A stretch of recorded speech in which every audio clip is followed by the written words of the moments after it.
네, 이번 시간에는 댓글로 달아진 질문 중에서 일부를 뽑아서 김민구 상무님하고 이야기 나눠보도록 하겠습니다.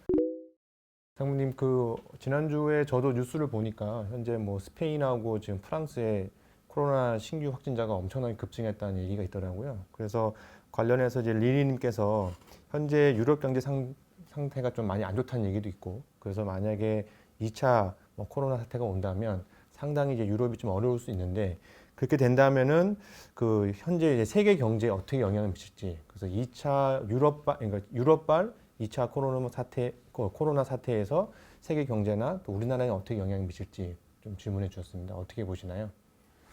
바이러스 2차 확산은 뭐 어떻게 보면 여러 나라에서 지금 나타나고 있는 현상이에요. 그래서 이게 우리가 그런 일이 없을 거다라고 생각하기는 어렵고, 좀 보수적으로 본다고 한다면 이번 가을에도 지난 봄처럼은 아니겠지만 이게 이제 경제에 상당한 타격을 줄 수밖에 없지 않겠는가, 이렇게 생각을 하는 게 좀 보수적으로 생각을 하는 것 같아요. 그렇게 보면 전 세계적으로 보면 미국, 유럽이 지난 2분기 GDP를 보면은 대부분 다 전분기 대비해서 한 7, 8% 정도씩 떨어집니다. 그러니까 1분기가 GDP가 한 100이었다고 한다면 93, 92 정도까지 떨어진다는 것이죠. 그러고 난 다음에 다시 3분기에 회복을 하고 있는 것 같아요. 회복을 하고 있는데 전체적으로는 이 100에서 92로 갔다가 96 또는 97 정도까지 미국은 가고 있는 것 같고, 근데 유럽은 여기서 94, 95까지 못 올라가는 그런 상황인 것 같아요. 근데 이게 3분기까지는 어느 정도까지 더 올라가겠죠. 왜냐하면 바이러스 확산이라고 하는 게 한여름에는 그렇게 심각한 양상은 아직까지는 아니다라고 봐야 되기 때문에. 근데 아무래도 3분기의 성장률이 올라갔다가 그다음에 4분기에 다시 못 가지 않겠는가. 그래서 OECD 같은 경우에는 이걸 W자형으로 이야기를 합니다. 경제가 이렇게 W자형으로, 그리고 4분기 지나서 내년에 가서 올라가지 않겠는가. 2분기에 떨어지고 3분기에 올라가고 4분기에 다시 떨어지고. 근데 4분기에 떨어지는 게 2분기에 떨어진 것보다는 덜 떨어진다.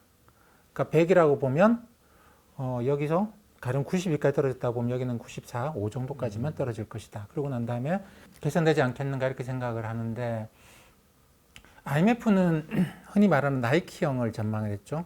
2분기 떨어지고 난 다음에 꾸준하게 개선될 것이다. 소폭이나마. 최근에 어느 그 글로벌 IB에서 글로벌하게 펀드 매니저들한테 설문조사를 해봤대요. 경제가 V자형으로 반등할 것 같으냐, W자형일 것 같으냐, 나이키형 같을 거냐라고 물어보니까 V자형으로 반등할 거다라고 하는 펀드 매니저들은 전체 한 17%밖에 안 됐고, W자형 한 36%, 그 다음에 이제 나이키형 한 32%막 그 정도 나왔다고 합니다. 그렇기 때문에 V자형 반등은 사실 좀 확률적으로 낮다라고 봐요. 근데 어쨌든 우리는 회복은 하는데, 이게 이제 꾸준하게 회복을 할지 4분기에 다시 한번 떨어지고 난 다음에 회복할지는 좀 의견이 좀 많이 나뉘어져 있는 것 같죠. 그래서 이번 가을에 또다시 바이러스가 확산된다고 했을 때 이게 세계경제를 근본적으로 뭐 변화시킬 것 같지는 않아요. 하지만 이 두 번째 바이러스 확산이 4분기의 GDP 성장률을 또다시 떨어뜨리는 문제가 생깁니다. 근데 그렇다고 하더라도 내년 봄 정도가 되면은 다시 이게 올라가는 움직임이 나타나지 않겠는가 생각을 하기 때문에 이것도 일시적이라고 보는 게 맞겠죠. 그래서 이제 세계경제 전반이 일시적으로 둔화가 되고 주가도 일시적으로 좀 하락은 하겠습니다만, 시간을 두고 보면 또다시 좀 반등하고 뭐 이런 식이 아니겠는가 봅니다. 예, 저도 이렇게 뉴스를 보니까 말씀하신 대로 지금 유로에서도 지금 이제 상당히 많이 돈을 풀려고 하고 있고, 그다음에 이제 독일의 메르켈 총리도 얘기를 긍정적으로 했다고 해서 하는데, 물론 이제 2차 코로나의 어떤 정도와 그리고 향후 이제 우리가 돈을 푸는 양적 완화의 어떤 걸 봐야겠지만, 그러면은 코로나가 지난번보다 엄청 더 심해지거나 그러지 않는 이상은 저희가 돈도 풀고 하기 때문에 좀 더 완화된다고 봐도 되는 라고 보면 되는 거예요. 지난번 충격보다는 이번이 좀 더 완화될 수 있다라고 보면 되는 건가요? 그렇죠. 그래서 너무 자산 가격 생각할 때 너무 실물적인 관점에서 보는 것보다 좀 화폐적인 관점 볼 필요가 있는데, 실물 경제가 계속 악화된다고 한다면 뭐 어쩔 수 없습니다만, 이게 올해 4분기 정도 그리고 내년 1분기 정도에 바닥을 짚고 이제 올라가는, 서서히라도 올라가는 그런 모양이라고 한다면 실물 경제는 사실 시간이 지나면 괜찮아진다는 이야기죠. 그러면 그 다음에 우리가 봐야 될 건 뭐냐면 돈이 얼마나 모자라느냐 남느냐를 봐야 됩니다. 근데 돈을 퍼붓게 되면 자산 가격이라는 거 어차피 화폐적인 현상이잖아요. 이걸 너무 실물적인 현상으로 안 보는 게 좋은 것 같은데 적절하게 잘 돈을 풀어주면 자산 가격은 어차피 화폐 가격이기 때문에 이게 유지가 되는, 뭐 이번 같은 경우는 심지어 더 올라버리기도 하는 이런 일이 발생을 하기 때문에 2차 확산에 대해서 그게 이제 이미 백신도 막 나오고 있잖아요. 그렇기 때문에 너무 심각하게 생각 안 하시는 것이 좋지 않겠는가. 물론 주가가 좀 조정받을 여지는 많이 있습니다만 너무 심각하게 생각 안 하시는 게 좋지 않겠는가 싶습니다. 예, 이어서 질문은 지난번 그 영상에서 이제 환율과 화폐 그때 말씀해 주신 관련해서 그 상무님이 이제 그 어떻게 뭐 물가를 중앙은행이 관리할 수 있겠느냐 이제 그런 중간에 말씀이셔서 이제 제이님께서 질문해 주신 거는 그러면 이제 어떻게 보면 중앙은행의 인플레이션 타겟팅 지금 시장에서는 뭐 연준이 2.0% 인플레이션을 한다 타겟팅이 있다고 하는데 그러면 그런 어떤 타겟팅이 결국은 좀 쉽지 않다라는 어떤 뉘앙스를 말씀하셨다면 그러면 그 이유가 좀 이제 그래도 연준이 어느 정도 타겟팅을 하고 공식적으로 얘기를 하면 가능성이 있는 거 아니냐. 근데 그렇게 어려운 이유가 무엇이고 그러면 과연 중앙은행의 또 어떤 그런 인플레이션 관련해서 역할은 무엇인가라고 질문을 주셨습니다. 연준 의장 버냉키는 명시적인 인플레이션 타겟팅을 주장했습니다. 그리고 본인이 연구한 영역이 그쪽이고 그래서 버냉키는 그런 주장을 했는데 의장을 하면서도 근데 채택되지는 않았어요. 왜냐하면 연준 내부에서도 고민을 해보니까 그런 거죠. 목표는 목표대로 두고 우리 그거 못 지켰어요. 뭐 이게 어렵네요. 이런 이야기를 계속 반복하는 것보다 확실히 할 수 있는 목표를 정해놓고 할 수 있는 걸 하고 나머지는 그런다고 연준이 그러면 고용도 창출 안 하고 물가도 안정 안 시킬 거냐. 그거는 선언적으로 우리가 이렇게 노력하겠습니다라고 하는 걸로 두자라는 것이죠. 그래서 할 수 있는 거를 법적으로 이게 법적으로 구속력이 있으니까 법적으로 내세우는 거는 할 수 있는 걸 하자. 근데 중앙은행이 물가를 올릴 수 있다, 물가를 낮출 수 있다. 이거는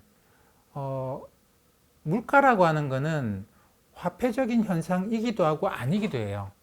돈이 많이 풀리면 물가는 올라간다라고 이야기하는 경제학에서도 화폐 수량설이라는 게 있습니다. 뭐 우리 지금 현재 경제에 이만큼의 물건이 있는데 돈은 원래 이만큼 있다가 1대1이다가 돈이 이렇게 늘어나면 당연히 물건값이 올라가지 않겠느냐라고 하는 게 화폐 수량설인데 잘 안 맞아요. 잘 안 맞습니다. 그렇기 때문에 사람들이 수요가 줄어들거나 사람들이 수요가 폭발적으로 증가를 하면 화폐량에도 불구하고 물건값이 올라가면 떨어지긴 하거든요. 그리고 또 기술이 엄청나게 발전해서 전에는 뭐 텔레비전 하루에 10대 만들다가 지금 하루에 100대 만들어 버리면 전에는 디램 반도체 하루에 뭐 10,000개 만들다가 지금 100만 개 만들어 버리면 당연히 가격이 떨어지거든요. 이 때문에 이거는 화폐적인 현상만은 꼭 아닙니다. 기술이나 사람들의 선호나 이런 것 때문에 발생하는 실물적인 요소가 있어요. 근데 이 실물적인 요소를 중앙은행이 어떻게 컨트롤할 거냐라는 거 안 돼요. 근데 실물적인 현상을 중앙은행이 화폐를 잘 조절해서 컨트롤할 수 있느냐? 이게 어느 정도여야지 화폐를 가지고 조정할 수 있는데 이게 실물적인 현상이 굉장히 심각하면 그러니까 기술의 발전 속도가 지금은 화폐로 감당이 안 된다는 것이죠. 그리고 중앙은행이 화폐를 푸는 거는 극히 일부에 불과해요. 극히 일부에 불과합니다. 그렇기 때문에 연준은 그 이유 때문에 그냥 이게 연준이 할 수 있는 건 돈을 풀거나 돈을 조이는 건데 그게 물가로 바로 연결되는 경로가 아주 뚜렷하지가 않다. 그렇기 때문에 연준으로서는 인플레이션 목표를 직접적으로 대놓고 이야기하는 것은 오히려 정책의 신뢰성을 해친다. 지금처럼 조금 넓은 의미에서 연준이 모든 걸 관리할 수 있다라고 하면 아이 너희들이 어떻게 하겠어라고 사람들이 비관적으로 생각했다가 주가가 좀 돌아서고 나면 야 역시 연준 대단한데 이 정도의 좀 전략적 모호함을 좀 유지하고 싶은 게 연준의 입장인 것 같아요. 그렇기 때문에 명시적으로 그런 행동은 안 할 것 같습니다.